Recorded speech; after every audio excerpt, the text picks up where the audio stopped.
Welcome everyone. Todd Schneiderhan with you.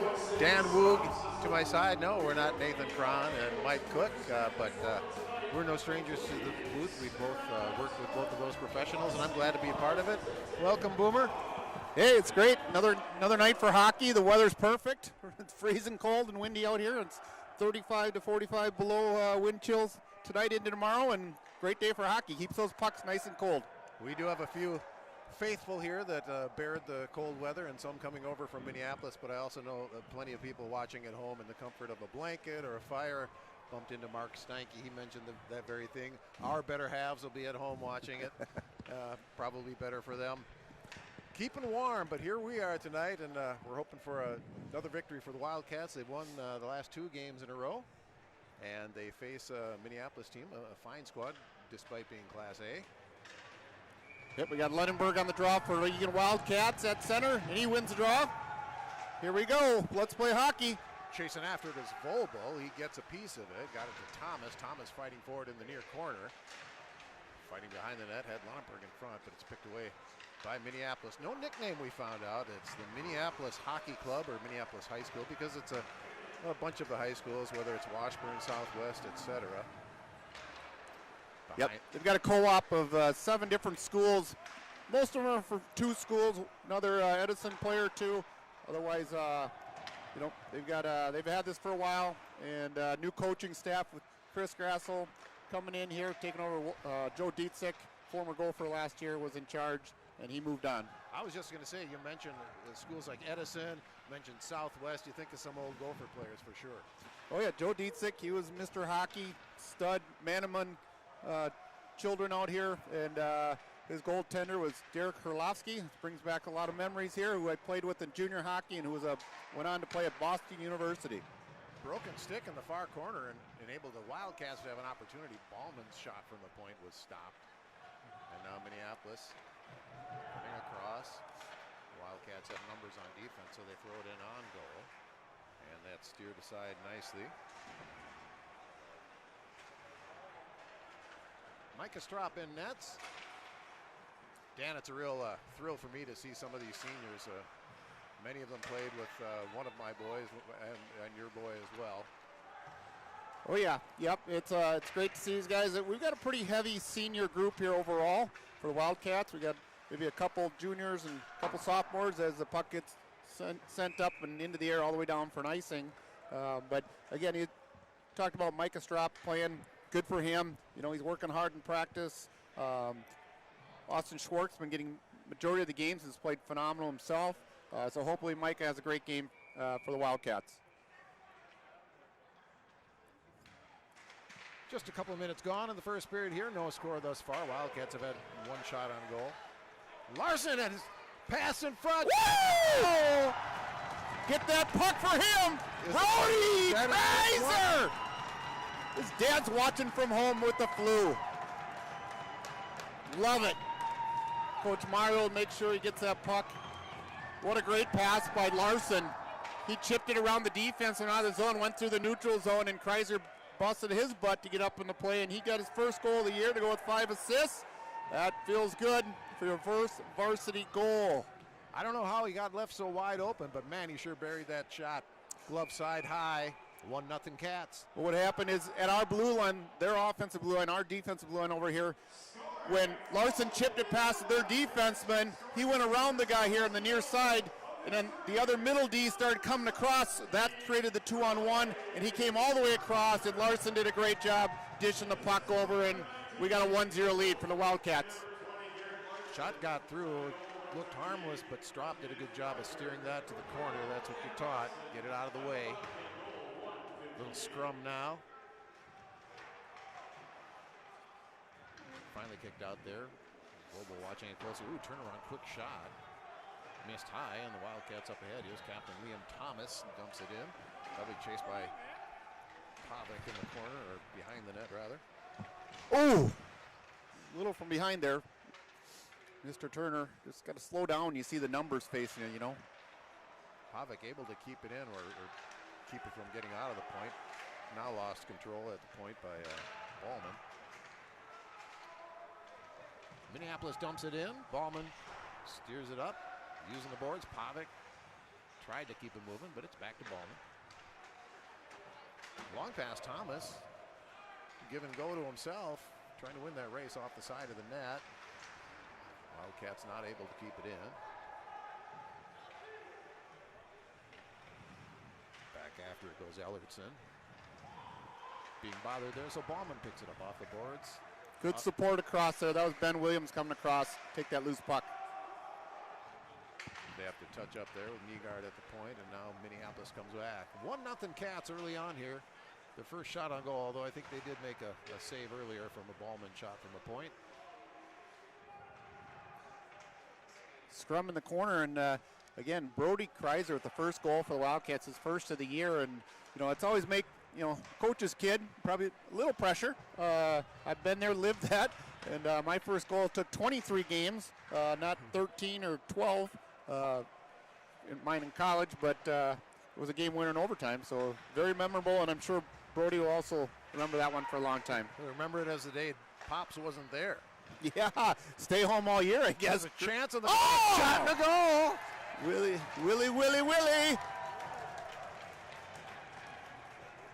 And it's 2-0 Cats. They just got behind the defense. They out-hustled them down to the corner. Sharp angle, but the goaltender went down and beat him. Looked like it hit on the far high corner of the net. Yeah, it was a great shot. Getting in close. The goalie starts to move down. Goalie committed. Benny, as you know all about goaltending and with your son playing, and Ben Williams got him to get the shoulders down a little bit. He went upper shelf, and that goaltender, I believe it's his third game of the year, so great for their coach for getting their players in. Also, might not have had as much ice time as others so far this year. Absolutely. So Williams increases his team leading goal scoring and points total for the year. And it's 2-0 Wildcats.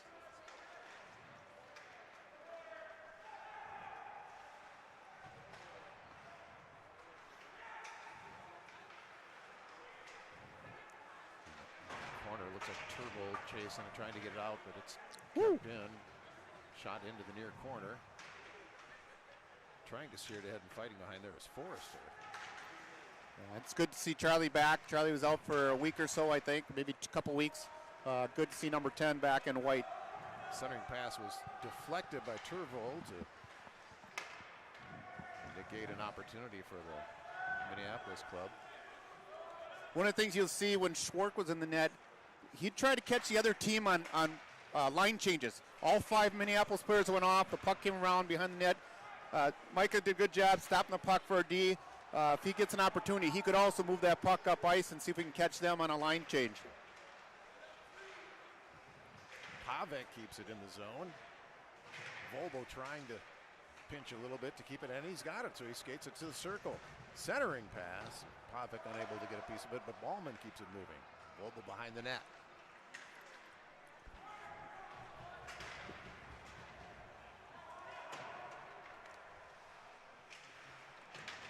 Behind the net is Thomas. Oh, it's picked up by Minneapolis. Turnaround shot. Might have got a piece of it, but went wide all the way out of the zone. Wildcats change. Good shot there by Volbo. Volbs, he's not afraid of the physical action there, number 28 for the Wildcats.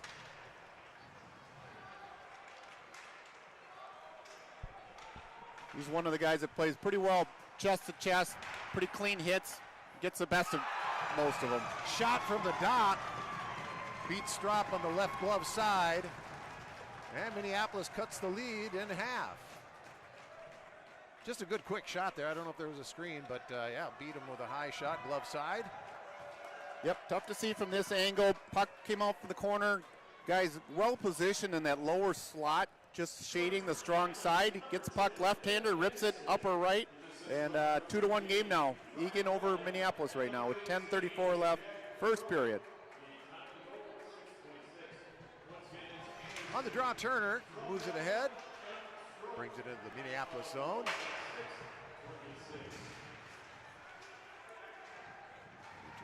Neutral ice here. Minneapolis is going to dump it in. They'll chase down there, winning that race. The Wildcats, Ellerson. Minneapolis able to keep it. Oh, tipped by, it looked like own guy. Eilertson. Yeah. Micah Strop sharp on that one, making sure he didn't give up. You just got to stay focused on it. You don't want to overslide either on those, because it was heading wide originally, then tipped towards the net, but he was well positioned to make that save. Eagan with a check in the near corner, and now another one. Putting the pressure on Minneapolis, having a little trouble getting it out, but they finally do. They'll change. And Wildcats dump it in. 9:35 to go, period one. Wildcats with a 2-1 lead, but back comes Minneapolis with a centering. Whoa! Oh my goodness, Beautiful what a play. play. What a play. That's how you draw them up. Credit where it's due. He just got his stick past the defender, and it was a perfectly placed pass, and not a heck of a lot Micah Strop could have done on that one. You know what? It's how you draw it up in practice when you go through and the guy drives with speed. He outraces us back towards our end. We're hustling on him, but their middle player drives the far post, the middle of the net, stick on the ice, deflection, upper corner. It looks like Marshall Clayson gets a goal, and if I'm not mistaken, that's his first goal of the year. Yep.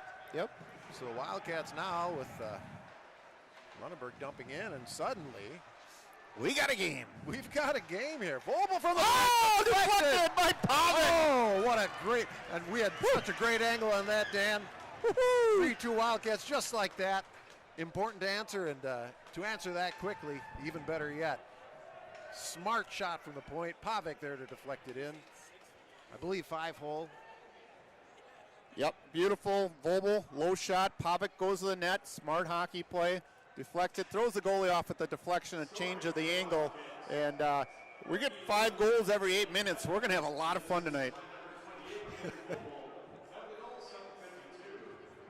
And if it's back and forth like this, there'll be no running time either. So that's about a half a period, 5 goals. And You do the 9 shots on the board up here with 5 goals. Don't expect a 30-goal Snipers. game here, but you never know. It was, by the way, it was a 4-2 Wildcats junior varsity winning earlier. For those of you interested in some of the JV players and not being able to make it out to the rink today in the cold. But yeah, Wildcats 3-2 now. Minneapolis, they're not going to let off the Jets themselves. Good hard hit in the corner there. Turner.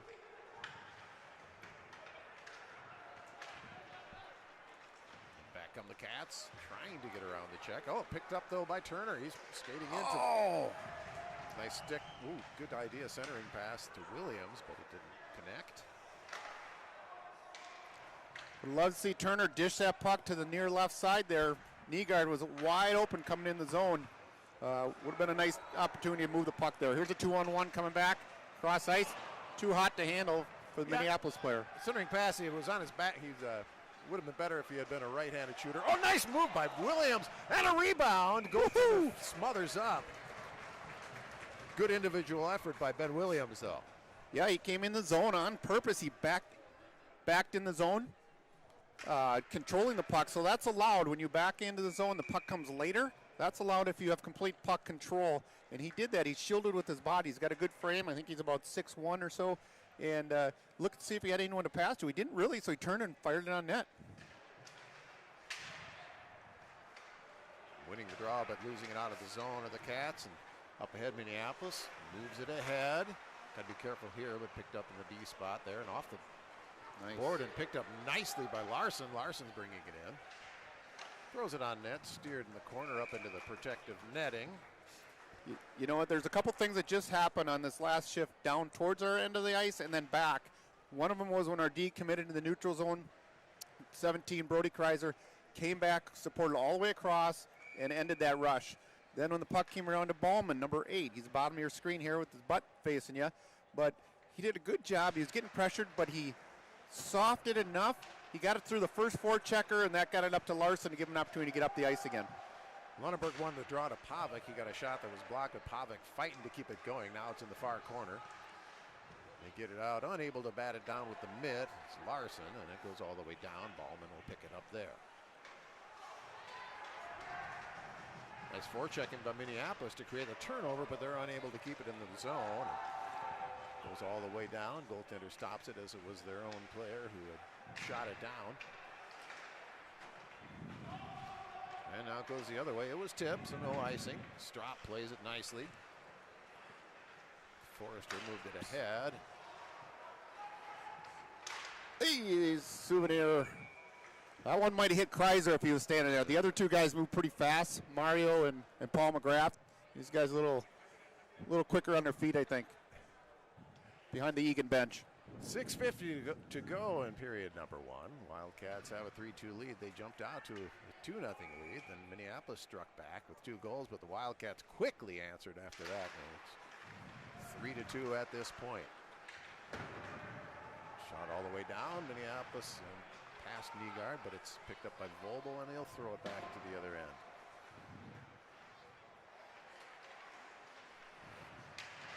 Good hustle by Turner. And Forrester is able to keep it in, but nice work Turner trying to keep it in himself, but Minneapolis does come back, flipping it up into the scaffolding or the trusses, as you might call it. That might have hit the old ceiling of the Metrodome. That thing was going north pretty fast there. I don't know about that, but it might have hit the old, what am I thinking, the old Mariucci? The Coliseum overhang scoreboard, the St. Paul Hippodrome Coliseum, I don't know. Fond memories of that building, I'll tell you. Hey, and we're doing our best here tonight. Again, normal Mike Cook and Nathan Cron, and I tell you what, we're lucky to have the Eagan television group that helps us dramatically. I watched a NCDC junior hockey game with my stepson with Hudson Kerr, former Wildcat, last night, and I tell you, just another reason to appreciate what the ETV broadcast group does, especially the cameramen. Great steal there by Pavek. Minneapolis able to, not quite though. Oh, tip opportunity. Here it is! What an effort! What an effort by Thomas. Who's throwing the puck to the net again? Vogel, who takes one in the chops right there. Thomas went for the tip right away. Loose puck bounced to the right side from here, the goaltender, and Thomas was going down, reached with the stick, swatted in the wide side. And I was just going to mention, too, part of this, what made this happen was number 14, Lunenburg. I tell you what, I've seen him play a couple of the last 2 or 3 games, and he's elevating his game. And I think it's partly he's just getting in better and better hockey shape as the season goes along, and he becomes a bigger and bigger factor. Just like that, the Wildcats now have a 2-goal lead once again. And Minneapolis coming back with it. Flipping it down, trying to win the chase, and they're not going to get their first. Eilertson won that race from the point, stolen, moved ahead by Turner. Or Turbo, rather. I nicknamed him Turbo. He was explosive up the ice.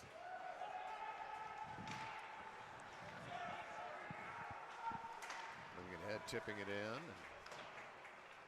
Strop elects to keep it there for Eilertson. Or actually, that was Schiltgen. I have to reacclimate myself with some of these Wildcat numbers. Williams now tipped it, but it's picked off by Minneapolis. They throw it towards the net, goes around, now to the near side. Moved up top, looking ahead, trying to find a screen and or a deflection, and it was deflected but wide. That was Turvold who was able to deflect it. Here's a shot, big pad save by Micah Strop. Loose puck, shot in the goal. Woo! They keep coming. Fired it on the short side, got it off quickly. And just like that. I feel, Dan, that's a word, that's a phrase I'm going to be using a lot tonight. Just like that. Just like that. It's now a 1-goal lead again. You know, and again, to the little bit of defensive Micah's, he hasn't had much game action.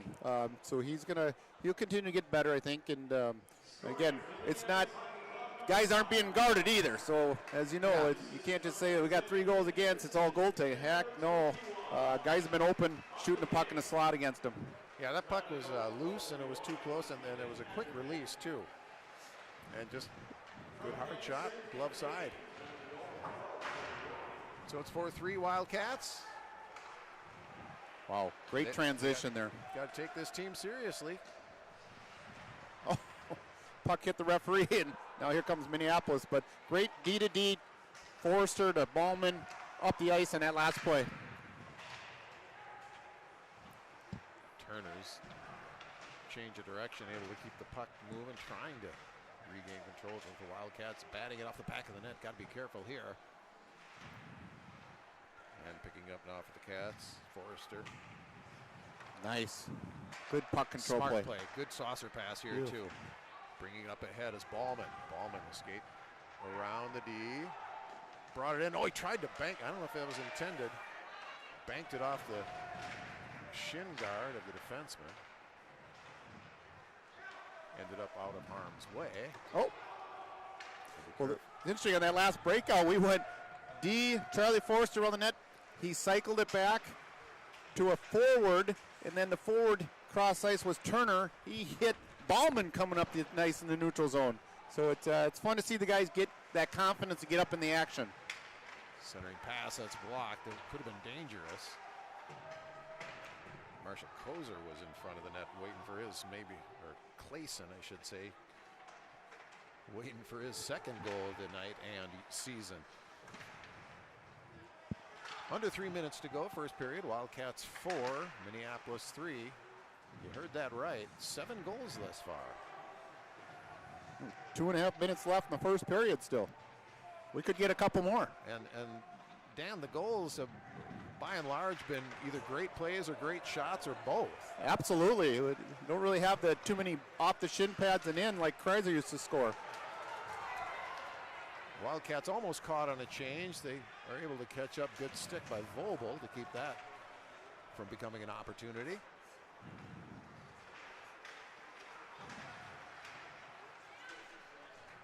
At the feet there for a while of Pavic, and the Cats pick it up. Oh, long pass. Good vision to Thomas now. Thomas with a pass. Oh, skating in is Pavic, but steered aside. Thomas trying to keep it going. Thomas really thread the needle there to Pavic, sprinting through the middle of the ice. Picked off here nicely. Turvold is offside, though. As getting a little excited there was Pavic as he skated in before the puck. Just a little bit east-west there. East to west there by Turvold. Threw Pavic off just by a stride as he's trying to bust in the zone. So just trying to get over that blue line. Even if you move the puck ahead with your stick over the blue line, if you have that space, and then bring it back to your body more to make the next play, that's another way to try to avoid some of the close offsides. Yeah, it's tough, Dan, for an observer like myself versus someone who played the game for so many years at high levels. Whose fault is it, the guy carrying it in or the guy skating in? It's often could be one or the other, yes. Maybe both. Yep, it definitely can be both. Usually everyone looks from the stands and say, oh, that guy went offside. Yep. And they don't think of the whole play or don't see it all. Not that I do either, but that's what happened on that play. Larson, little stick check there. Kreiser getting his first career varsity goal. Got it into the zone, and now 1 minute to go in this period. Hard check from Vogel, and another one from Schiltgen. The block master. Here's a nice pass to the near side. Hustling around, Turner.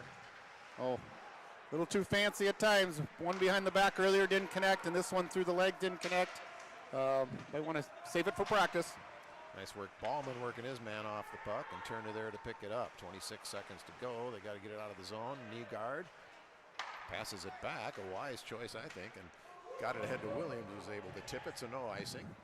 Maybe the Wildcats can pick up the loose puck here. Plenty of time if they do. Now they got to be careful, though. Minneapolis got it out of the zone. Final 7 seconds to go in period 1. Williams lined up a guy, but the puck got free. But no harm done there as the buzzer goes. So after 1 period of play, it's the Wildcats 4 and the visiting Minneapolis High School conglomerate or co-op, is that what you call it? 3. So 4-3 Wildcats lead after 1. It's Boomer, Dan Woog, and yours truly, Todd Schneiderhan. Will be back with period number 2.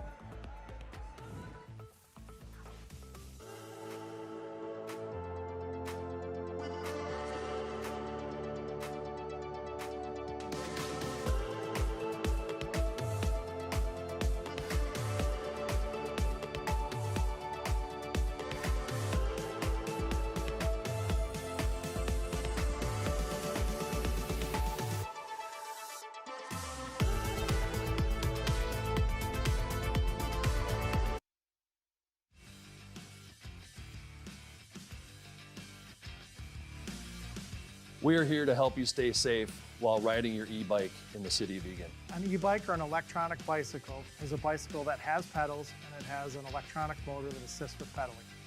There's 3 different classes of an e-bike. Class 1 is a pedal assist up to 20 miles an hour. Class 2 is a pedal assist with throttle up to 20 miles an hour. And Class 3 is a pedal assist only up to 28 miles an hour. You are allowed to ride an e-bike on trails, sidewalks, and streets. You have to be 15 years or older to ride the e-bike. E-bike riders, along with bicyclists, have to follow the rules of the roadway while riding in the road. They must signal their turns, they must stay to the right side of a lane, and they have to operate as if you're a car. So at a stop sign, e-bikes, bicycles all have to stop or yield at that stop sign to ensure they can stop completely. We would encourage everyone that's riding an e-bike, or bicycle for that matter, to wear a helmet. Most e-bikes are powered by lithium-ion batteries. Follow these best practices to stay safe while charging your e-bike. One of the most important things while charging your e-bike is using the proper charger that came with the bike. Make sure you store your e-bike away from exits and other hazards. Charge your e-bike outdoors or in your garage. Make sure you turn the charger off when the cycle is complete. Don't leave it charging all night. Let's all have fun out there, but stay safe.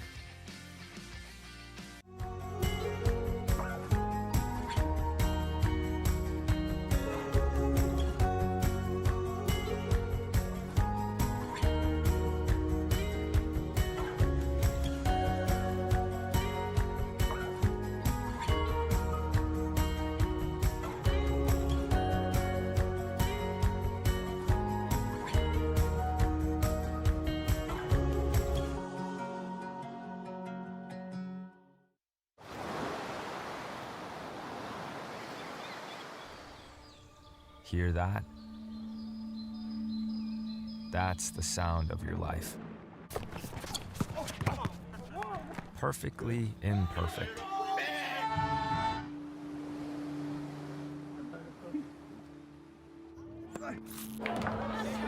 Beating in rhythm to the world you've created.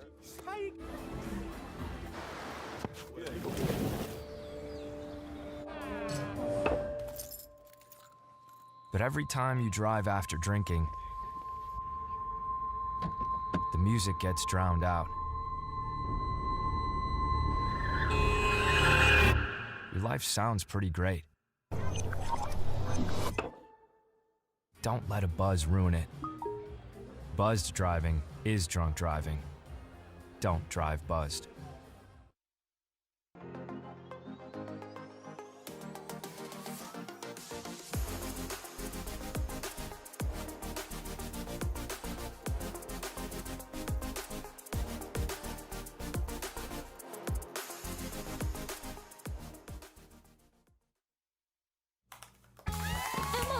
Did you hear? Todd's in the hospital. Who's Todd? He got a collapsed lung from vaping. He thought it was cool. Not cool. Promise you won't vape, Emma. It can lead to a lifelong addiction, and we can't be friends if your lungs collapse. Bogus. Wacky sitcom teens aren't the best people to talk to your kid about vaping. Hey, you got a minute? You are. Start the conversation with your child about vaping today.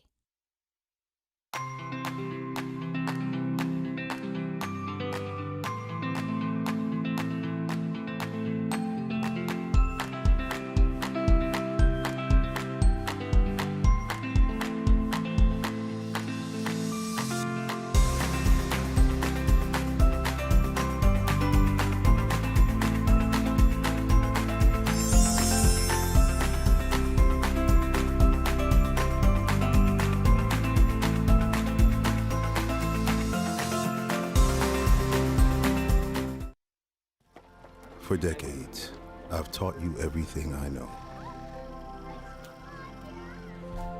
But only you can prevent wildfires.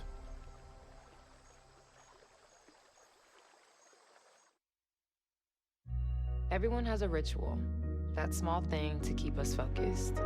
A habit we never skip, to clear our minds and elevate our performance. But what do you do to keep your head in the game? To drown out the self-doubt and support your mental health. Because being your best isn't just about taking care of your body. It's about taking care of your mental health. Discover the resources that you need to keep your mind focused and your mental health a priority.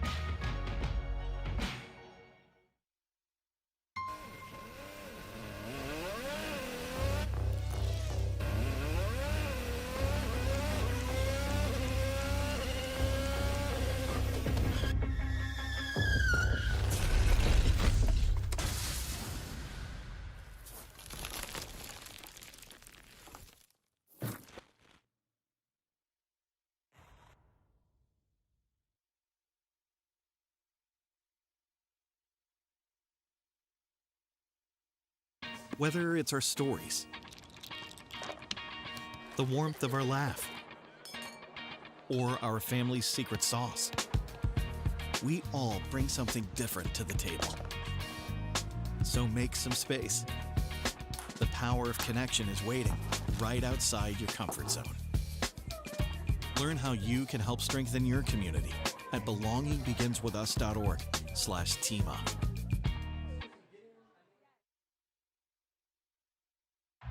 Everyone has a ritual, that small thing that keeps us focused. A habit we never skip to clear our minds and elevate our performance. But what do you do to keep your head in the game, to drown out the self-doubt and to support your mental health? Because being your best isn't just about taking care of your body. It's about taking care of your mind and mental health. Discover the resources you need to keep your mind focused and your mental health a priority.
back to Eagan Civic Arena, where the Eagan Wildcats lead Minneapolis 4-3 after one period of play. 7 goals in one period, Dan, including a couple of firsts, at least a couple of firsts. One for Coach Kreiser, who is home with the flu, as you mentioned, his son with his first varsity goal.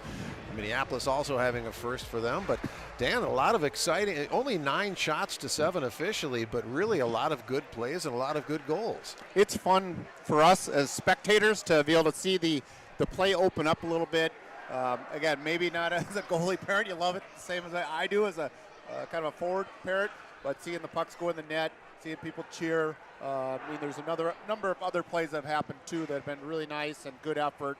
And you know, I was looking in Benny Williams netted 1 here in the first period, and he had 11 coming in conference, I think it was, and then he got his 12th now, and he was tied for 3rd. He may be tied for 2nd, although this is not a conference game, to be clear. But good effort. It's nice to see when the success is widespread on the team. And do you think it being a non-conference game, that might have something to do with the open play? A little chippiness here and there, but after the whistle, but really not a lot of hard, real fights. It doesn't look like a rivalry game. It looks like a lot of players just trying to play some good hockey. Yep. I think they both see it that way.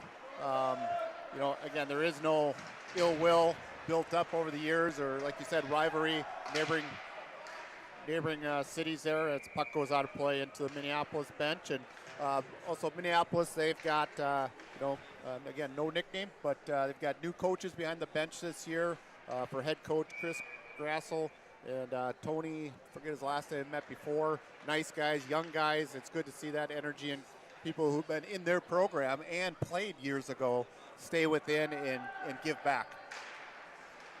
Off the draw, Lunenburg loses it behind him, but Thomas is almost able to pick it up. But now, moving it ahead, out of the zone was Eilertson.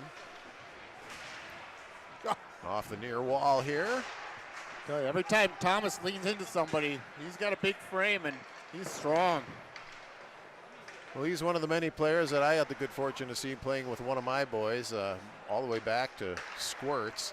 And he was always tall, but he's really built out too, filled out, I should say. Lunenburg dumps it in, Wildcats change. And 4-3 Wildcats, if you've just joined us, second period underway here. Turner avoids getting tripped over the skates. It was mostly innocuous there, so there wouldn't have been a call.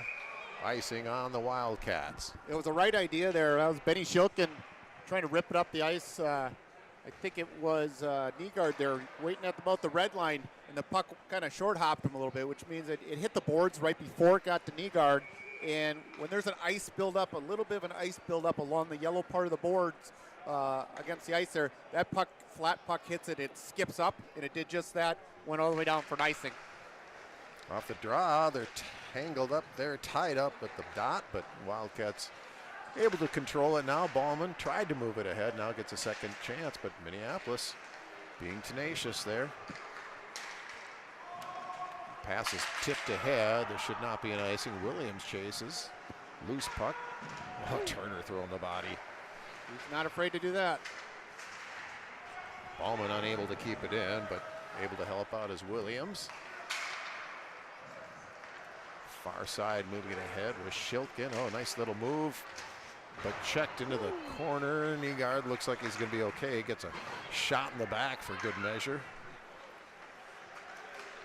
Well, the fortunate part these days, if you go into the boards, into a pipe, step on something funny, you can replace these skate blades of steel pretty quickly in between shifts. Nice play by Forrester down the other end to break up a potential centering pass goal. I mean, Micah would have been all alone on that one, but Forrester was able to get a stick on it. Turvold with the steal. Larson chases after it. Far side Kreiser, puck flips out of play. So 14:34. I know it's only about 2.5 minutes into the second period, but no scoring so far. Normally not newsworthy, but with a 7-goal first period, 4 for the Wildcats, 3 for Minneapolis. We just don't know how this period will play out. And what do you talk to your kids about, Dan, during an intermission like that, where you scored a lot but also maybe gave up a lot? Either coach. You remind them you got to play both ends of the rink, and this is something. If you let up in this game, when you get into the competition with conference play, it may get a little tougher, and you may be playing your own end quite a bit. So just try to play your game, play smart, stand like they've done in many other games here, especially recently. A great battle against Prior Lake is guys are going in for contact, but they're staying on the defensive side of the puck. All right, so you're not getting beat to your own net. Coach is big on that. He teaches a lot of those fine points. We got to keep winning faceoffs or little things like that. We got Charlie Forrester on the ice here on the inside as a defensive number 10, going back for the puck. Nice play. He uses a support play with Vobel, but Charlie's leading the team in assists. He had a great, I think last week with maybe 4 points against Apple Valley possibly. I don't have the score sheet to verify that, but I think he had a real strong game. Tipped ahead. Oh, there's a chance to break ahead, but Forrester is able to cut that off at the pass. Pavic with a bit of a stick check, but Minneapolis brings it in. They're going to get off a shot here, but good stick by Vobel to make sure that doesn't make it on goal. And it flips up into the back netting.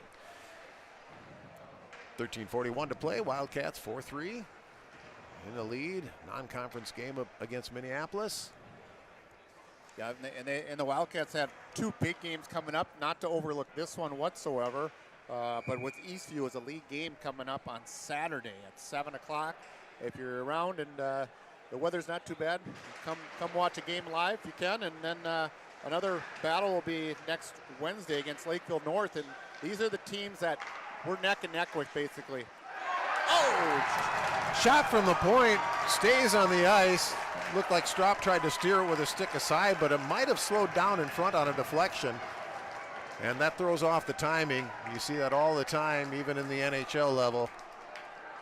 That speed changes, you're trying to steer it with your stick, and just like that, I'll use that phrase again, overused tonight so far, but that's what happens when there's 8 goals. It's 4-4. Wildcats and Minneapolis tied up. 9 shots apiece. It's 4-4. I don't know if Strop's is he trying to pull himself out. He just came up the ice here, but just kind of slipping through, just finding the cracks there. And, again, this is part of the mental side of being a goaltender too, and just like any other player, when it's not always going your way, how are you going to deal with it, right? And how are you going to respond? So hopefully he responds well here as the boys in front of him do too. Eilertson moves it ahead. Williams chips it into the zone. Chasing after a knee guard. Minneapolis back up with it.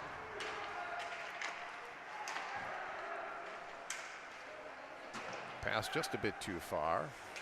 We got to be careful there, Eilertson, but he's able to get it behind the net. Schiltgen battling. Turner gives way to Eilertson. Oh, but that's stolen behind the net. They got to be careful. Loose puck.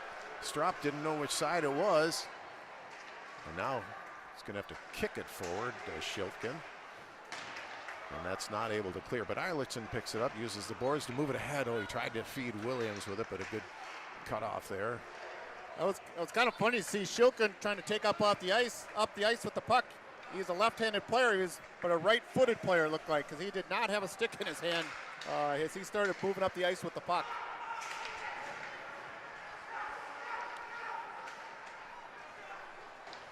Emmett Anderson dumped it in for Minneapolis, and he's in front of the net, tied up. But good job. Micah Strop able to smother the puck to get the whistle. 4-4, we're all tied up here.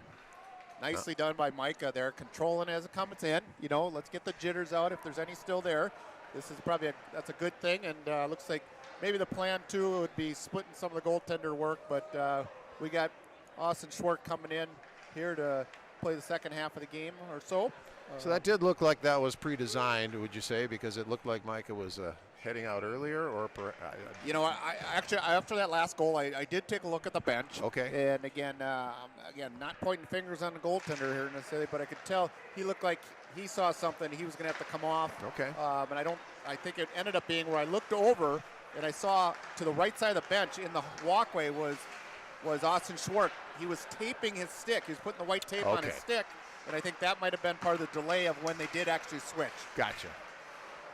I missed that. Ooh, here's almost a chance for Larson to move ahead. So The game has continued to go as it started. Only one goal in this period, however, but plenty of the period left. 4-4 is the score, and as we've said, 9 and 10 shots on goal respectively. And Dan, no penalties called thus far either. I just wrote it down. Oh, I mean, great minds think alike. Believe me, right? I didn't see that without my cheaters. So. No PPs. I just said no PPs. And this is an important game for the Wildcats too. They're 8 and 9. The other team's about 500 too. If Wildcats can get to 9 and 9 and 500 at this point in the season, I'd say overall that'd be a pretty strong start and good success, and looking for better in the future even. So there's plenty to play for here. There's a lot of pride on the line, and you know what? Your high school season's only so long, right? It's not 56 games like in the juniors. You might be 24, 26, or whatever that might be. So you got to try to make the most of it and be ready to play when you get an opportunity. Lunenburg on the draw after the icing call. He is able to get it up to Forrester. Forrester moves it to the near boards. Chips it behind. And spread out to the point from Thomas to Forrester. Now to the far side. Quick shot. Goaltender makes a save. Covers up on it. Was that Ballman with a shot there? Yep. That was a nice play. Charlie Forrester walks the puck a little bit to the middle, has enough of the angle, but he makes the pass at the right time. He didn't hold it too long. You got Ballman, let him just a hair too much, but Ballman reached out, controlled the puck, got it in, snapped the puck off about the dot. It's a good spot to score from, and a good save by the goaltender. Probably the best puck movement we've seen this period on the Wildcats' part. And they got a quality shot on goal from it. Forrester behind the net.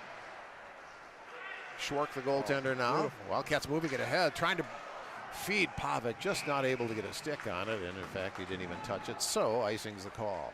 So I tell you, when you see that puck going back in, and Forrester's our D that looks over his shoulder before he goes back behind the goal line to get that puck that's slowly coming around the boards behind the goaltender, Schwark, he sees a play ahead of getting to the puck. That's huge. Instead of getting to the puck and then trying to get your head up to make a play, he shoulder checked, he ringed it around. Nice little tip pass out of the zone, or up the boards from, I think that might have been Thomas on that. Was a left-hander anyway. And good support coming through, and all of a sudden we're going up the ice. Just missed a breakaway type pass. Turner kicked out of the face-off draw, so Nygaard wins it, and they move it ahead to Turner. He's trying to make a one-on-one move here. Williams able to get it ahead to the dot. He's taken down. That could have been one. It could have been. Hard to see from here whether the stick was in between the legs. Now a good hard check. Are they able to keep it in? No, they're going to have to touch up. Here it comes. Hurry up, get out. Williams waiting for the puck there. He's able to get it, but makes its way back to Shilkin. He moves it ahead. Oh, that misses everybody, but no icing because, it was tipped, I guess, or they could have at least tried to play it. Moving it ahead, trying to get deep. Picked off down low. Oh, good balance by Vobel. You know, he got onto one leg even, but he bent the knee so he could absorb the pressure from the forechecker.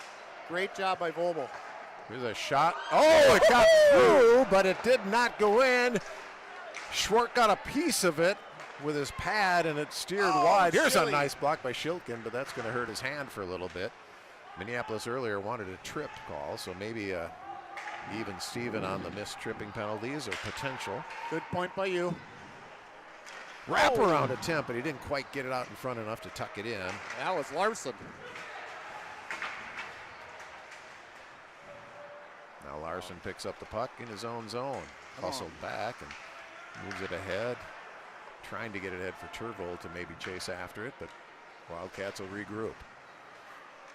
Shilkin looking ahead, but didn't see I'm not sure if he tried to get it to Kreiser or if he saw someone else, but it made it. I'm a little surprised there. I thought Minneapolis could have made a play on that, but makes its way all the way down for an icing call. 9:15 to go, period number 2. It's 4-4. You know, 11 to 10 shots on goal, 11 for Minneapolis, 10 shots for Eagan, and we're seeing an offensive outburst here tonight, and we're not quite halfway through the game, so this is pretty entertaining from our side.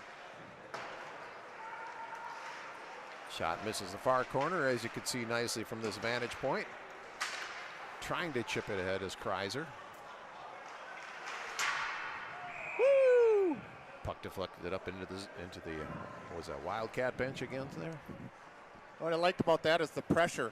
when their D gets the puck going after them, taking away their time and space, and also forcing them to play it off the boards. When you're a receiver, puck comes to you, you like to have it come directly to you.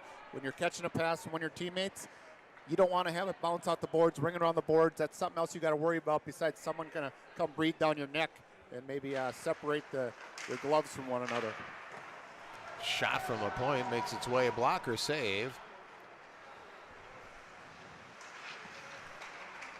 Eilertson keeps it moving. Far side, Ballman gets a shot that goes wide. Might have been deflected and chipped up out of play. I believe Minneapolis touched it, so it'll be a face-off to the goaltender's left here.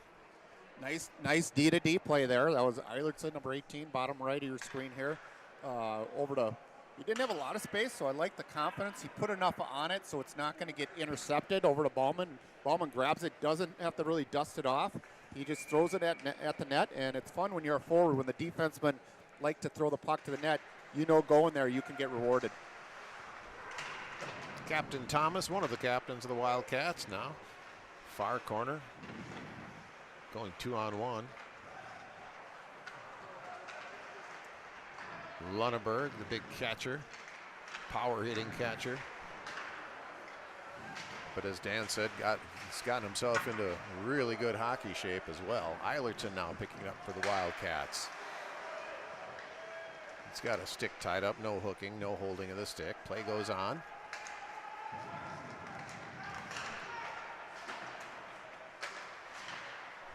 Lunneberg back to neutral ice. Oh, nifty little move here. But the Wildcats defense able to thwart that effort. Wow, nice little small area play. There's a shot that goes wide. Now picking up is Lamberty, one of the... Dan, we were talking to the coaches ahead of time. Their top line are 3 of their top 4 scorers, and Wilson Lamberty, one of them. They've got some guys that can put the puck in the net. Will Ackerman has 10 goals, 10 assists. Ryan Mullen, the leading scorer, 13 goals, 13 assists, and 26 total points. Now on the draw, here's Aaron Murphy going against Wildcats, and Turner wins that draw.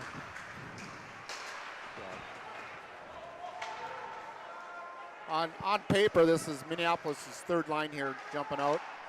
Their first line, 39, 8, 15, and number 5 on another right wing on the second line there. As Coach were pointing out, that's kind of their top go-to guys. I haven't paid attention enough. It's hard to get to know all the team here, the other players so quickly, who's on the scoreboard, who's not tonight. And again, just because you score a goal doesn't mean you had a great game. It's a lot more to the game, and a lot of these kids understand that. That's big. Go outside, play shinny hockey, but then get to some structure, get to some team competition here, and keep fighting for your team and sacrifice to win. There's Minneapolis' top group out here. A little bit of a change controversy going on here. You can't do that. It's a student section chant, isn't it? When you get the other team gets a penalty. You can't do that. So that's Henry Franson has to go back to the bench, as does. I'm shouting out some of these names in case some of the Minneapolis parents are watching this broadcast. Owen DeYoung goes back to the bench. He'll have his turn yet.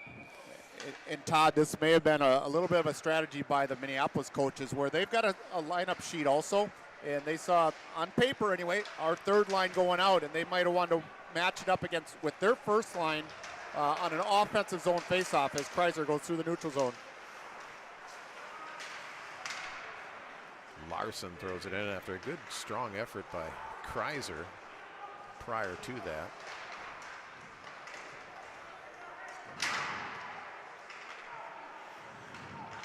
Getting a little bit physical now.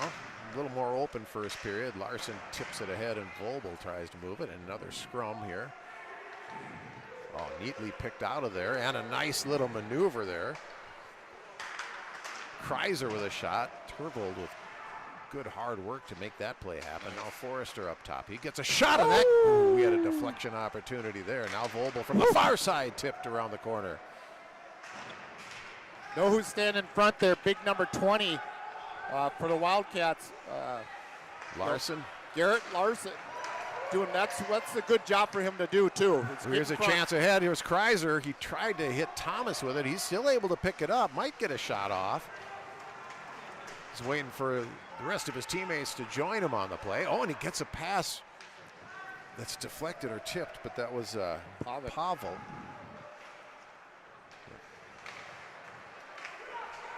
Pavek, rather. Schwark will stop it behind the net. It flips over his sticks. Got to hustle back just in case that turns into something. Shilkin goes down. Takedown in the far corner. Clean, but the Wildcats come away with it.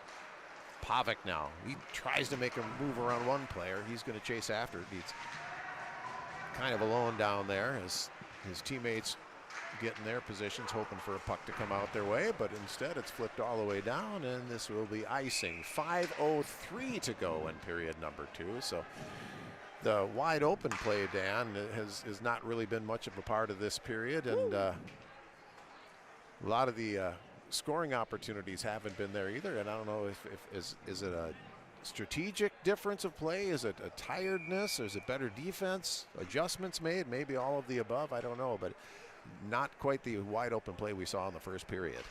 No, you're right, and I think both sides got to take it serious. You know, I don't know if there's any magic to it right now. I think guys are making the simple plays here, maybe not getting beat and getting outnumbered on rushes like happened earlier in the game. And I tell you, that line that just got off, the Thomas, Lunenburg, Pavek line's been pretty darn good today too. You know, they've all been fairly equal and had their own opportunities, but it's good to see the wealth being spread. Wildcats able to keep it in, but Minneapolis brought it back out. Good hard check. Turner knocked his man off the puck. Whoop. Oh, a nifty little move here. A shot, bad angle shot, and a good stick. Tipped up by Eilerson out of play into the netting. Yep. Shilly was just trying to make a nice little play, and it just kind of rolled off his stick. And that created an opportunity, though, for Minneapolis. And good stick by getting in there. Carter Eilertson, number 18 for the White, as Schwark was waiting for it, but it never got to him. 4:20 to go in period number 2. Face off, controlled by the Wildcats. Oh, but lost down there. Ballman's able to pick it up.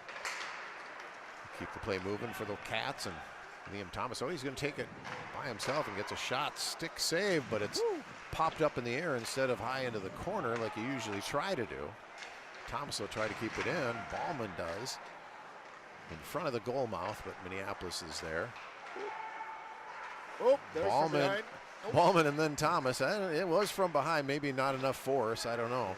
But the Wildcats are able to keep it in. Pavek now. Centering pass, it's on the stick, but not able to be controlled by Lunenburg. They keep it moving, however. Here's Ballman skating to near the top of the circle. Shot goes wide. Minneapolis now picks it up. That's a little bit too far off to even get a deflection. You don't always have to get it on goal, but you want someone to be able to tip it in if they can. Good clear view there for Schwartz, who was able to glove that high shot. You know what? A couple of that last shift there. 14 Lunenburg. I think, as far as I know, Lunenburg and also Shilkin are two of the better baseball players on this hockey team, and Lunenburg, I'm sure he hasn't swung maybe a lot of bats here lately, but he had 2 opportunities to make a deflection and just missed on both of them. Yeah, strong kid, power hitter, clutch on the ball field, and really looking like a fine hockey player this year, Dan. Yeah, he's stepping up right now. I think he's coming in to his best hockey of the year right now. Minneapolis is not quite on side, so they're going to have to touch up again, and they just keep failing to touch up. I don't know if the player made contact there, but yeah, that is intentional. They looked like they kept trying to touch up, but then one player would get in too early before the other guy would get back. So 3 minutes exactly to go in period 2. We're still knotted at 4. Well, it would be interesting to see if we get a special teams opportunity here. We have, again, as Todd mentioned, we have no penalties on either side yet in this game, and Eagan power play has been creeping up slowly but surely to 16% right now, and again, hoping for continued improvement, and 76% plus on the penalty kill, and also has been climbing. So hopefully we'll get a chance to see how they shine. Turner on the draw. He's got Nygaard to his right. Minneapolis controls. They flip it ahead. That's going to be pretty close down goal, so Schwartz going to play it. Oh, but he flips it out of play, and that's 2 minutes in the NHL, but here it's just a face-off. Yep, absolutely right, and puck goes flying back into the ice arena there, and just like the icing we saw a few minutes ago, it's not tag up. If it gets there, it's called off, and I think that's the rules, I believe. Sometimes I follow them. So, again, we're still have our thoughts going out to Connor Keel, senior member of the hockey team who's been out for a little bit here with a, let's just call it upper body injury, and we hope to heck that he continues to get better, feel better. Great young man, and he's still there supporting the team even though he's not able to play right now. Well said, Dan. Shilkin fighting in the corner, kicks the puck ahead. Nygaard's there to help out. Minneapolis comes away with it. Vogel holds his position to make sure nothing happens. Good play there. Minneapolis does come away with it. Turner with a good stick, but man, good work by Minneapolis to create this opportunity. A high shot just over the crossbar, hits glass. Minneapolis keeps it moving, but Williams is able there to tip a pass and makes its way to Nygaard, who's fighting for it, but nice work by Minneapolis to keep that out of harm's way. Big number 15, the bottom left of your screen there, that's their leading scorer, Ryan Mullen, and he's the one that circled through the slot and shot the puck just over the net. He's got 13 goals in 16 games coming into today, so he's a bit of a sharpshooter. Minneapolis, complete misfire there. They tried to feed it to Ryan Mullen, but well out of his reach. Ryan being one of the, well, he is the top goal scorer for this Minneapolis club and top point getter, as a matter of fact. 13 goals, 13 assists, although, as you mentioned earlier, Dan, I'm not sure what his stats are for tonight. Yep, haven't had a chance to look at the book. Again, kudos to Wildcats again, as we know them best. Staying on the penalty box, the improved discipline this year. We got a 3-on-1 here potentially. There's a shot, well defended by Ballman on the play. I'm not sure it was the wise choice to take that shot. Nice pass ahead to Pavic. He makes a move around the goaltender. Shot partially deflected as Lunenburg was tied up nicely. A shot in front. The goaltender wasn't ready for it. It makes its way through the crease. He got a piece of it. Sneaky Pavic.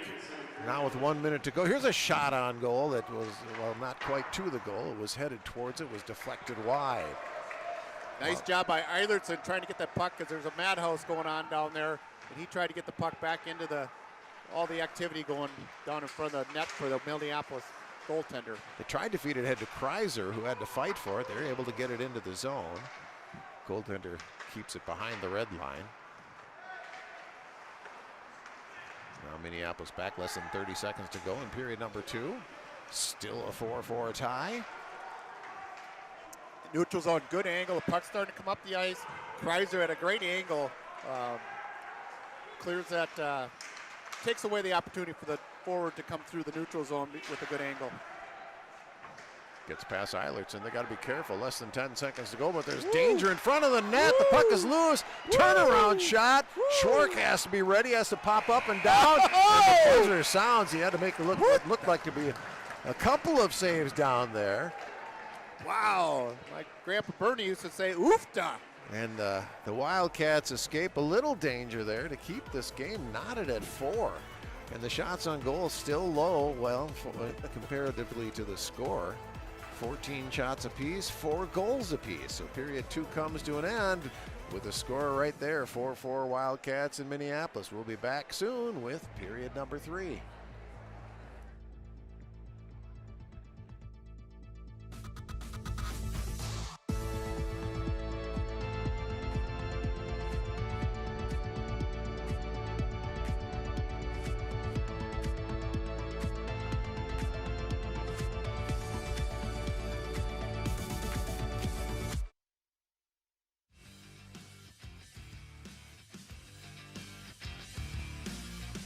We are here to help you stay safe while riding your e-bike in the city of Eagan. An e-bike or an electronic bicycle is a bicycle that has pedals and it has an electronic motor that assists with pedaling. There's 3 different classes of an e-bike. Class 1 is a pedal assist up to 20 miles an hour. Class 2 is a pedal assist with throttle up to 20 miles an hour. And Class 3 is a pedal assist only up to 28 miles an hour. You are allowed to ride an e-bike on trails, sidewalks, and streets. You have to be 15 years or older to ride the e-bike. E-bike riders, along with bicyclists, have to follow the rules of the roadway while riding in the road. They must signal their turns, they must stay to the right side of a lane, and they have to operate as if you're a car. So at a stop sign, e-bikes, bicycles all have to stop or yield at that stop sign to ensure they can stop completely. We would encourage everyone that's riding an e-bike, or bicycle for that matter, to wear a helmet. Most e-bikes are powered by lithium-ion batteries. Follow these best practices to stay safe while charging your e-bike. One of the most important things while charging your e-bike is using the proper charger that came with the bike. Make sure you store your e-bike away from exits and other hazards. Charge your e-bike outdoors or in your garage. Make sure you turn the charger off when the cycle is complete. Don't leave it charging all night. Let's all have fun out there, but stay safe.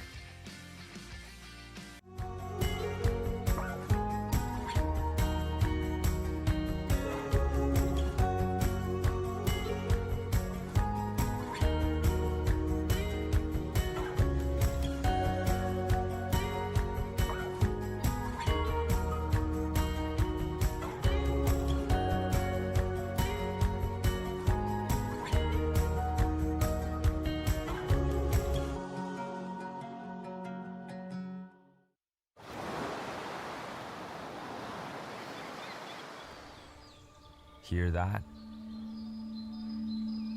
That's the sound of your life. Perfectly imperfect.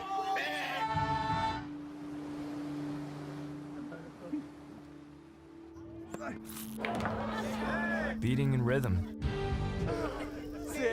to the world you've created.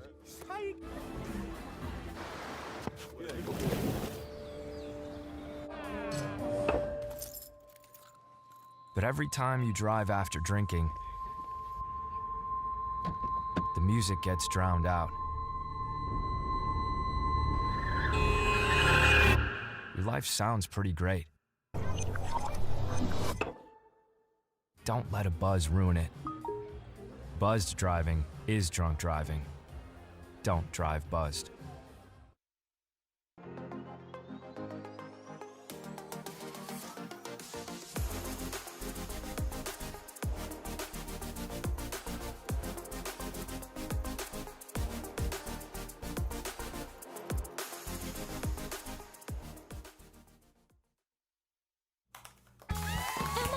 Did you hear? Todd's in the hospital.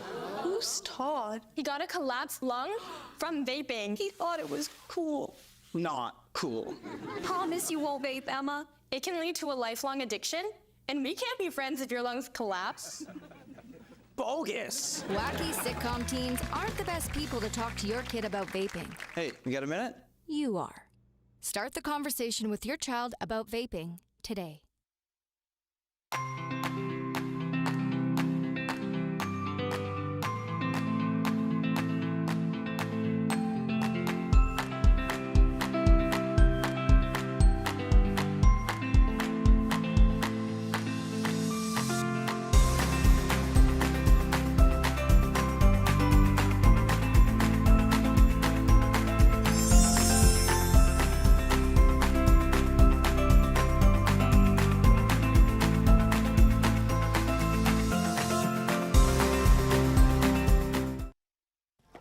For decades, I've taught you everything I know.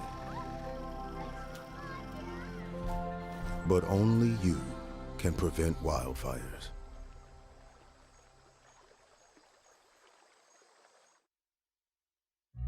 Everyone has a ritual, that small thing to keep us focused. A habit we never skip, to clear our minds and elevate our performance. But what do you do to keep your head in the game? To drown out the self-doubt and support your mental health. Because being your best isn't just about taking care of your body. It's about taking care of your mental health. Discover the resources that you need to keep your mind focused and your mental health a priority.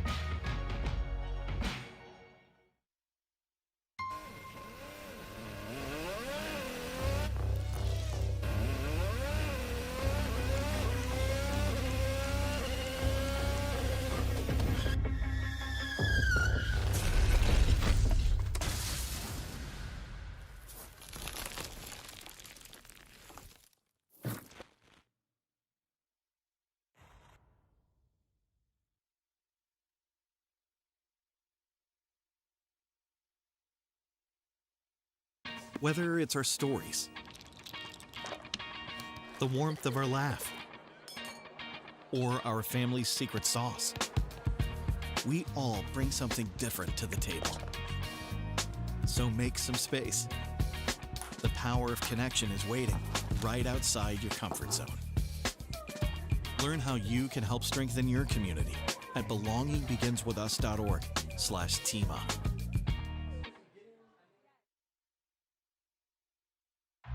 Everyone has a ritual, that small thing that keeps us focused.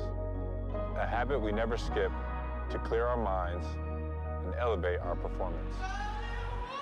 But what do you do to keep your head in the game, to drown out the self-doubt and support your mental health? Because being your best isn't just about taking care of your body. It's about taking care of your mind and mental health. Discover the resources you need to keep your mind focused and your mental health a priority.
Thursday evening, and even going to be colder tomorrow as well. But we've got a lot of people who made it out here tonight. Very impressive.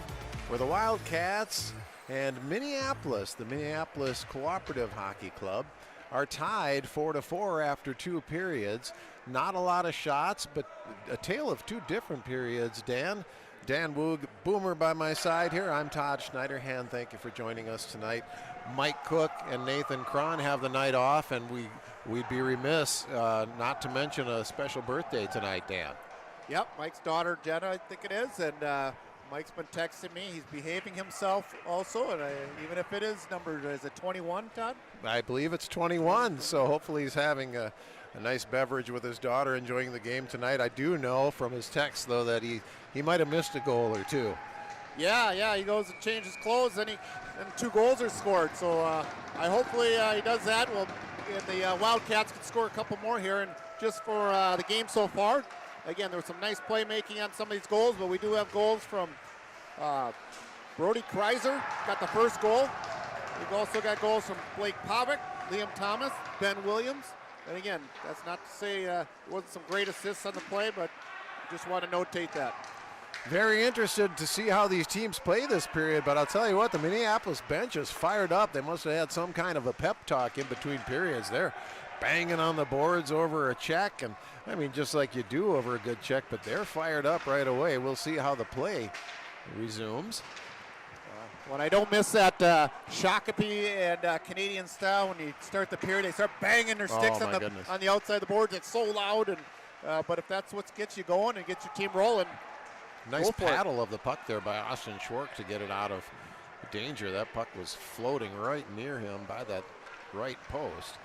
Moving ahead now with the puck and moving with speed is Williams. He gets in with a backhand, and the goaltender makes a save. He doesn't have it yet. It does pop loose, but the official lost sight of the puck momentarily, and now a little bit of extracurricular activities, as they say. Hey, great job by Ben Williams, kind of putting his shoulder to the middle and get that shot up high, short side on the backhand, and you know what? And then he continued to stop. He didn't skate by. You see, young kids, one of the things if you're watching is when you shoot the puck or one of your teammates is when you go towards the net, don't curl away. Don't go behind the net. There may be a loose puck there waiting for you, and he almost had an opportunity for a loose puck there. And it was loose, and I'm not convinced it was ever covered up. It did squirt its way through the goaltender. Now on the draw, Williams picks it up. Nice win by Turner, but the Wildcats will have to regroup at center ice. They throw it down.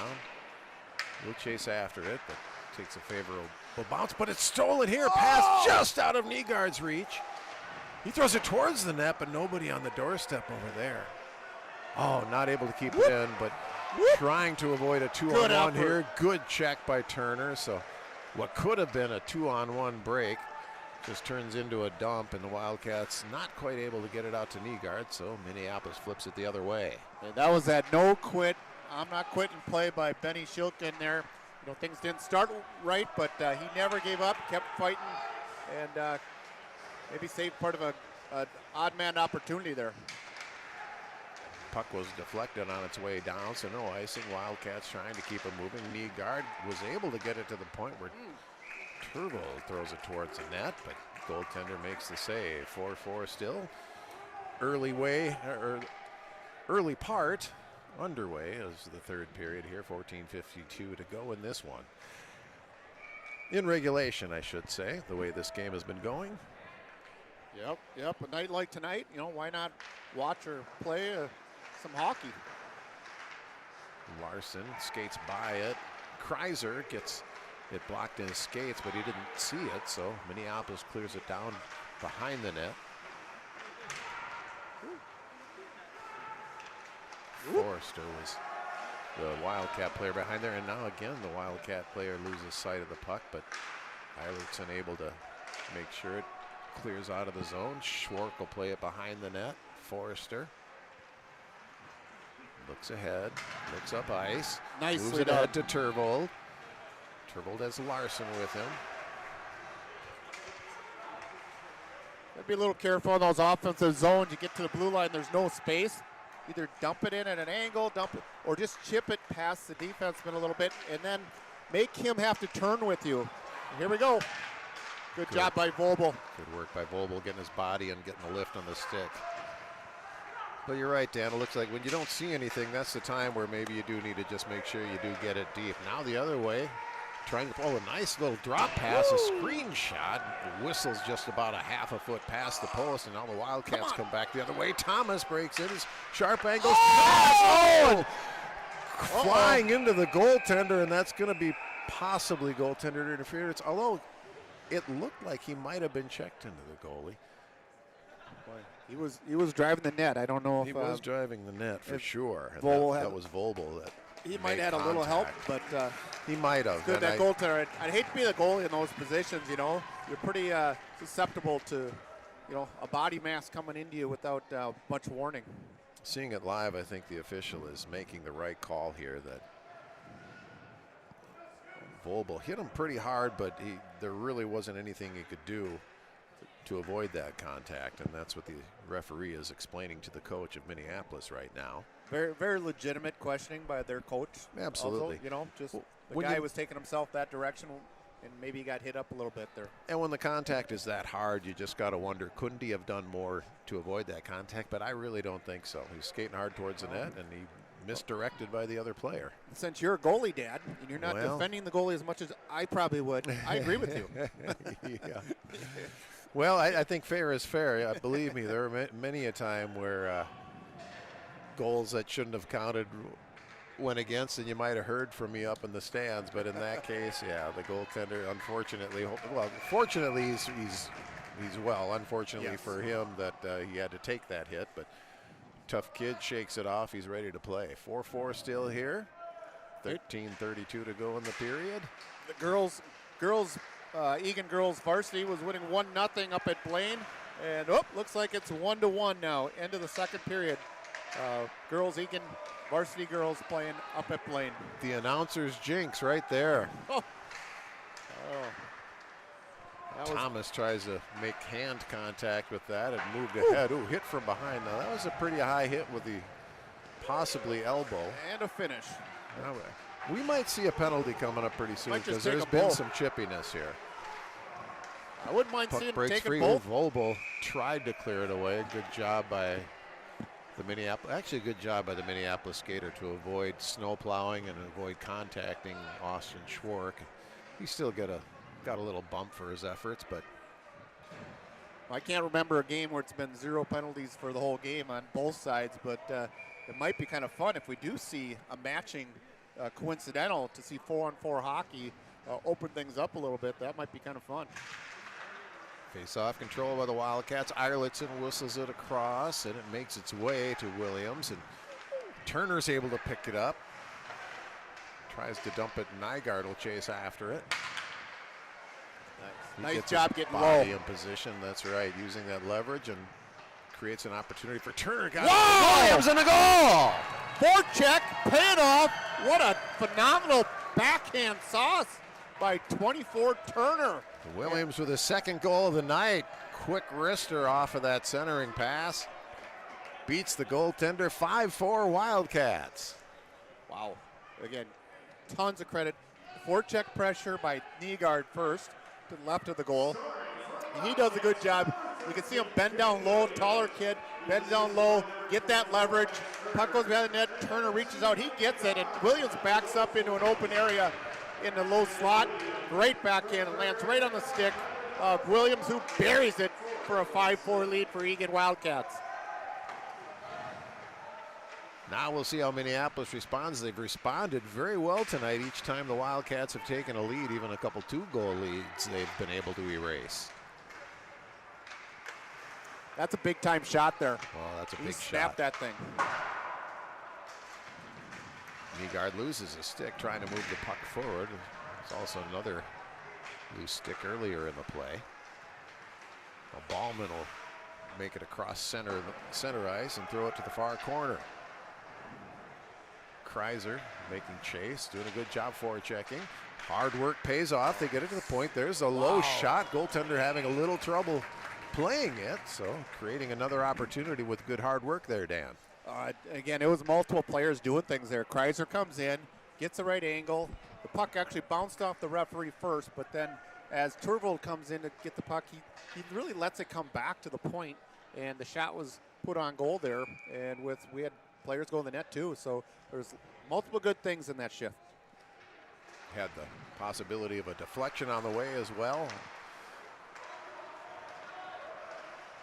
Minneapolis skates back. Oh, they lose control there. Might have been a nice stick. Larson's hustling back after the goaltender. Might have been better off going after that puck. The defense comes back to break up any opportunity, and the goal comes off its moorings as I believe that was Larson. Wasn't quite able to put on the brakes in time. You know, and it started back on our end. The puck, Kreiser overskates it. He stops on a dime. The puck's available. He one-hands it, I think, up the ice and racing off as number 20, Garrett Larson. And again, almost gets a goal out of it. A lot of good things happening there. For you young players, that's those stops and starts they talk about, that they have your work, don't skate past the puck. Stopping on a dime creates the opportunity. Wildcats take the draw outside of the zone now. Minneapolis controls, moving ahead. Shilkin there, able to break it up. It's deflected, so it's not going to be icing, and Forrester picks it up behind his net. Tries to change directions, but Minneapolis is able to pick up the puck. Good check from Lunneberg. Big, strong kid there. He'll win most of those battles, but good stick work by the number 8 player. That's Forrester. the top line for Minneapolis, trying to play strong down low. By Forrester there. Now the Wildcats break out. Lunneberg. He's going to throw it hard. No, he didn't quite make contact on it. Maybe it was deflected. Forrester skates up, but Minneapolis brings it across. And as you said, Dan, top line here. Got to be careful. Ooh, that puck deflected. Makes its way to center. 10:30 to go in this one. Pass in front. Oh, he's unable to control it, but they still have an opportunity in front. He takes a shot. Big stick save. Boy, he had a man on the far side, too, to pass to. A whistling shot there is deflected in the corner. Shilkin fighting hard for it. Tries to come away with it. Hits in the skates there. Now thrown around the corner. It's Turner. Nicely done. Backhands it off the glass. All the way into the zone of Minneapolis. Wildcats change.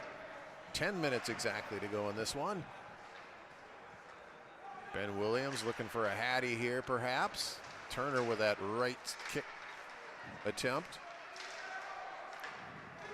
Was that Turner before with the right foot? Or who was that? That was Schilly. Oh, that was Schilly. Oh my goodness. That Missing could be the a check tough there shoulder. and lost his feet, but popping right back up as Ben Williams. Then he goes for a check, but he actually goes down. And a little taunting after the play. We just got to keep under control, boys. We're in good shape. Yeah, and he no went penalties. after that player. No penalties now. Big save here. Now it's really getting physical. And as I said, I do expect to see a penalty pretty soon if this keeps up. Meanwhile, Minneapolis, they have a goal to make up here. Turned over the other way. Nifty move, but there to pick it off is Nygaard. He tried to feed Kreiser. Now Nygaard with a check in the far corner. Clean. And they get it out of the zone. Wildcats change a couple players. Kreiser forechecking. That's picked off by Larson. Larson loses it ahead. Turvold out there, and now it's center ice. Wildcats. Vogel tips it in. Larson chasing.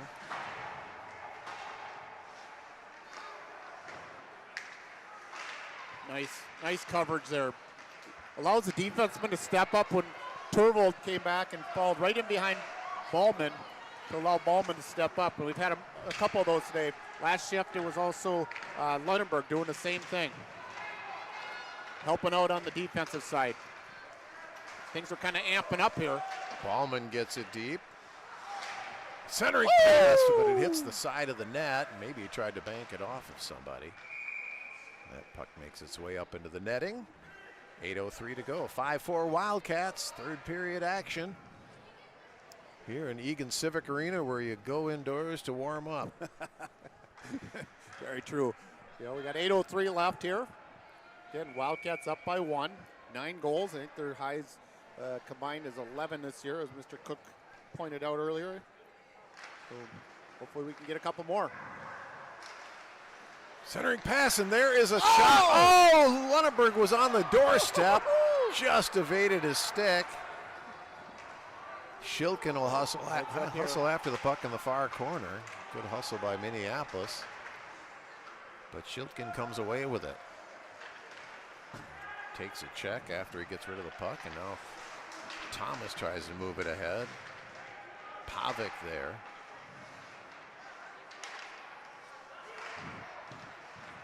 This puck still battered around, but Schwark will play it around to the near side. Nygaard tries to feed himself.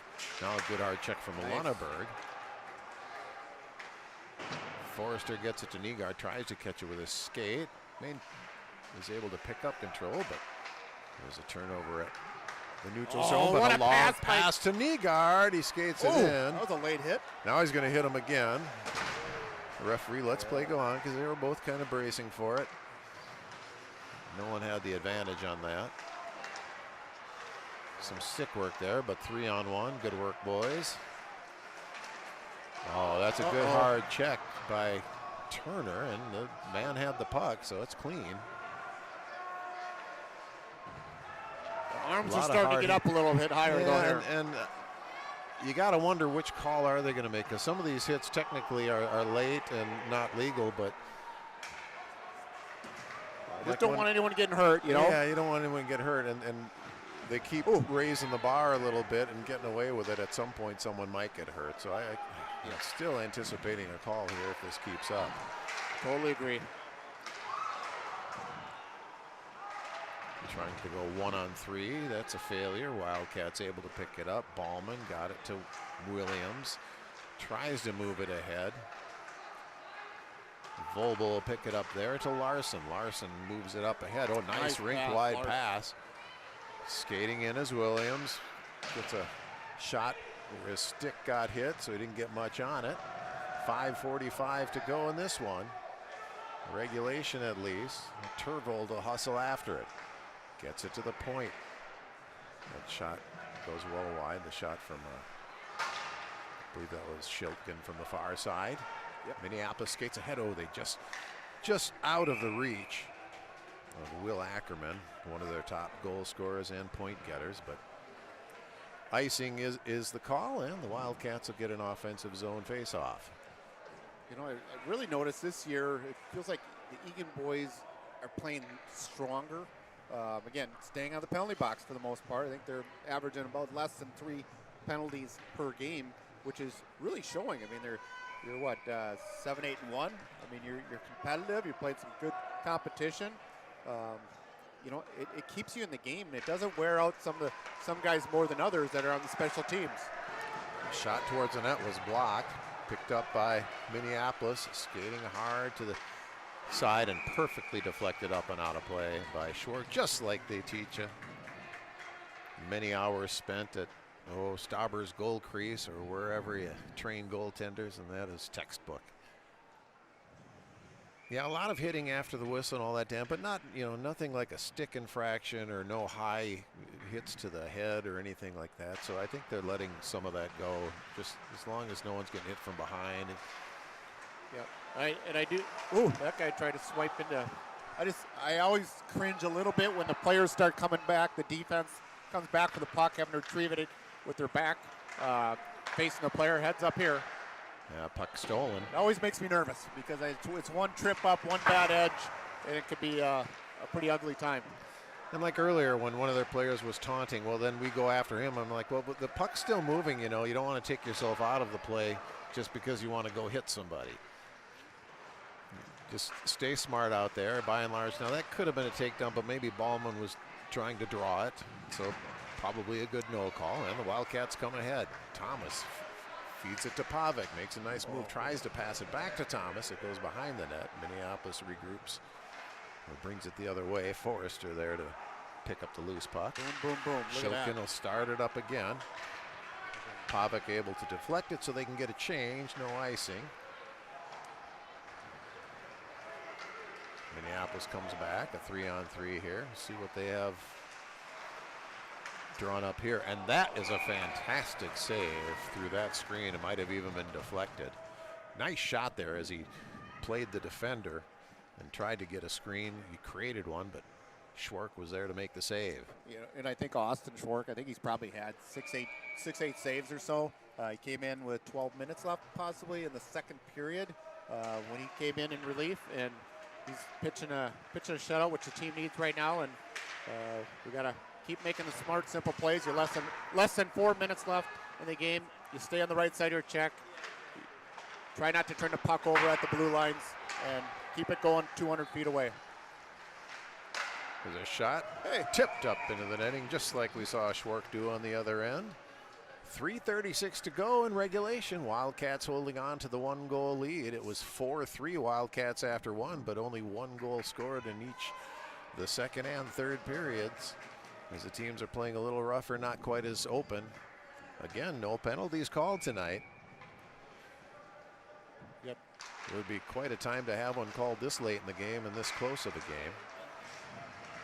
You know, good job by Eilertson there. It's stick first, and then you have your body left to stay in front of their body. So it's nicely done. Checked off the puck was Turner, and he's going to hit somebody else. Oh, there's a hit and a takeaway by Nygaard. Shot it off the post, ripped it. There's a shot that goes wide. Vogel with a shot that the goaltender got. It didn't look like he was in good position for. Maybe he had trouble seeing it with a screen or what, but Wildcats with a couple near misses. This puck, no icing, deflected on the way down. Oh, good decision. Schilly now up. Simple, beautiful. Kreiser, I believe that was Kreiser with that off the post. Almost had 2 goals, and now that was here's 13. Benny Williams nailed the post earlier. Now we got a forecheck tripping penalty. Oh, that was Williams off the post on that one? Yeah, he okay, snapped it off the left I thought it was post. 17, but I had to follow the rest of the play because there was more action after that. Well, we talked about a penalty happening. It wasn't one of the roughing kind. This is pretty pretty much basic. Have to call it. The stick in the skates, and he went down, and Larson will sit in the box. So. Yeah, Benny was that close from putting a 2-goal lead for the Wildcats and a hat trick in his back pocket. For himself. 1 or 2 inches. Timeout now by Minneapolis, so they can kind of. Well, they want to get their top scoring line in there, right? Give them a rest. At what point do you think they consider pulling the goaltender in this power play? Because there'll be 34 seconds left if the power play runs out. But maybe after the first line is done without a goal, do you consider pulling the goaltender at some point then? Yeah, that is a tricky one now, just because they're starting their top guys, I'm sure. Right. You probably go maybe 30 seconds and then pull your goalie if you get puck control. The flip side says, why don't you do it now? You got your top scorers on. Right. They clearly have a top tier. Do you try to maybe wait till you win the draw and then decide to pull the goaltender at that point? Because it's a lot of time left and you've already got the man advantage. So do you really want to tempt fate by allowing the Wildcats to clear the puck with no penalty of icing or with no threat of icing? Part of my answer would be, do you trust all your 16, 17, 18-year-old players to do their job exactly, which means to me centerman, you lose your draw, you cover your centerman, okay? The other guy's wings, who's going after their defense? How you line up and who's got what responsibility, I think is partly what happens. And coach is going to keep their goaltender out high. He might be doing exactly what the brain said is, let's see what happens here for the faceoff. Well, and then if you get control, we're going to yank you, so be ready to go. Yeah, we'll see. We'll see where the goaltender sets up for the faceoff, Minneapolis goaltender, but they've got 5 on the ice. And he's well out of his crease, so we'll see. They control, but it comes out of the zone. Vogel, nice job. He'll stay put. Minneapolis dumps it in. The goaltender, he's skating out, just anticipating. We'll see. Oh, they've got control of the puck, though. Setting up top, deflected, but they keep it in. The shot. Schwark has to get back and hug that post quickly. He does. Puck still moving. Saucer pass. Moving it around now. Down to the circle, centering pass. They tried to tip it. It goes through unharmed. Coach has got one hand ready to call it. Trying to get his goaltender, getting ready. Minneapolis, Coach Chris. But loose puck flipped all the way down the ice. Next rush down, they're going to probably want to pull right away. There's going to be about a minute left. But 1:43 and ticking here. Wildcats holding on to a 5-4 lead and trying to kill a power play. 1 minute left in the power play, and now it's 6 skaters to 4. But the benefit for the Wildcats is they have no fear of icing if they get a chance to throw at the empty net. There's a quick shot, deflected up. Bounce. Blocked in front somehow with a big bounce, but Minneapolis able to maintain control. Now from the far circle, glove save. It's loose. They're batting at it. And that guy's ripping at Schwartz. Now we're throwing some and grabbing some, and let's just, if anything gets called here, let's hope it's even Steven. 1:10 to go, 36 to go in the penalty. Pretty aggressive there, and Schwartz, as he's down, they're still hungry. They need to get a goal, so they gotta go hard after it. And it was pretty nice actually at the end of that play as all the scrapping was going on between Turner and 39. You did see a nice gesture by the Minneapolis boy. Not sure which one. 18, assistant captain. Maybe that's another reason why you're an assistant captain. Sure. Is he picked up the goalie stick, put on top of net for Schwartz. So that was nice, and we'll see if coincidentals means the faceoff stays down there. And what you see right now is the Wildcats. You look at what their lineup is. This is what started the penalty kill, and now they've been a shift in between with Turner and Pavic up front. And now you're going back to, again, 3 defensemen normally and a forward. Okay, you had Turvold as a centerman. You've got Vobel in front of the net on his hands on his knees. You got Carter Eilertson, sophomore, right next to him. And on the boards, you got Schilly, super duper shot blocker. You got 1:10 left, 36 Milo seconds. Black, Ryan Mullen for Minneapolis, 2 of their top scorers. Will Ackerman. Oh, good bounce. If they get a chance, Ken Schwartz get an open net goal if they get a chance. He can really rip the puck down the ice, our Eagan goaltender. 20 seconds left for Minneapolis to take advantage of the power play. Got a chance right now. That was close to an offside, but they throw it out of the zone. 45 seconds to go. They bring it in with less than 10 seconds on the power play. Whoop. They whistle it around, but nobody's home on the far point. Costing precious time, but now it's 6 skaters to 5. Minneapolis brings it into the zone. They dump it deep. 25 seconds to go. Cleared to the far side by Vobel. Thrown towards the net. Schwartz watches it all the way. It goes wide. Wildcats unable to clear. 15 seconds to go. Turvold fighting. Now in the far corner. It's Vobel fighting, being physical. Turvold. It's behind the net. Loose. 7 seconds to go. They're looking for someone. They're going to try to stuff it. It's loose in the crease. There's a shot. It's in the midsection of Schwartz with 0.9 seconds to go in this one, and I don't know if they're going to be able to get off a face-off and a shot. They're going to have to probably take a shot on the draw, Dan. I think they're going to add about another second on here. Probably. Get to 2 seconds possibly. I think you're right. I think that's fair, quite honestly, and gives Minneapolis a chance. But good battle by the Wildcats there. He did talk to the clock keeper. I don't know if, there they go. They went down to .2, but I think they meant to add it. I think they meant to add time to it. Yeah. Look at this, 22 shots apiece, 5-4 Wildcats, 2 seconds left. Minneapolis faithful here. You could hear them yelling a little bit about the scoreboard, but the officials making sure that it's at whatever they end up putting on there, Dan, is, I think as you said, this gives them a chance to just tip the draw out to someone and they can get a one-timer. Yeah, he's 15 is a right-handed forward. Their centerman there, their top scorer. We're going to look and see, is he trying to pull it back to the guy on the boards, number 5 in the dark against the boards, bottom right? Or is he going to try to slap shot it at the net? Probably not slap shot at the net now, because now we got 2 seconds, right? I mean, you've got time to get it to perhaps, that's Ryan Mullen there, number 15. He's got 13 goals on the year. He's going to be ready to wind up. But if you just watch this Ryan Mullen here at the top of the circle. They're lined up like an offensive line. He's taking the draw, actually. This is a tush-push lineup. Look at this in front. 3 seconds. Okay, so they got Milo Black there, number 5. They're going to try to get to him, perhaps. No, he tried to get it to himself and chase after it.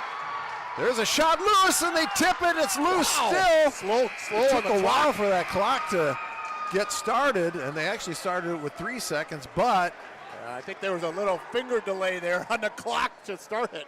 Wow, escape I'm just room. going to wait till my heart slows down a little bit before I litter add box. to that. But Woo! as it is, it's a final score of 5-4 for a Wildcats victory over Minneapolis. A hard-fought game, a game that was mostly clean, just some shots after the whistle, but fair play most of the time, and now some nice sportsmanship afterward. Very impressive, hard-fought game by this Class A Minneapolis team, and the Wildcats come away with the victory. Yeah, you know, when that evens it up, that's 9-9-1 on the season right now, and that's a nice accomplishment. And again, there's multiple reasons. We had one penalty, besides a coincidental. One power play we gave up in the whole game. We didn't get any power plays either, so that was good. Mostly a clean game. It got a little bit rough there towards the third period, but great job. The Wildcats needed that victory. They came just shy, I think, last year late in the game, and this is a great thing for these boys, and they should feel good about it. And if I believe I read things right, that brings Minneapolis also to a 500 record where they go to 8-1 now. So the final score here from Eagan Civic Arena on this cold Thursday night, Eagan 5, Minneapolis 4. Boomer, it's been an honor and a privilege and a thrill, always fun to call games with you. I've missed this, I don't know about you, but I've been hearing you this year as well, so thanks for inviting me on board. I really appreciate it. Yep, we'll probably have Cook and Cron coming back, and hopefully Coach Kreiser gets healthy over this flu, and good decision staying away from the team, keep them healthy. That's number one. Thanks for joining us all tonight. Your Wildcats are victorious 5-4.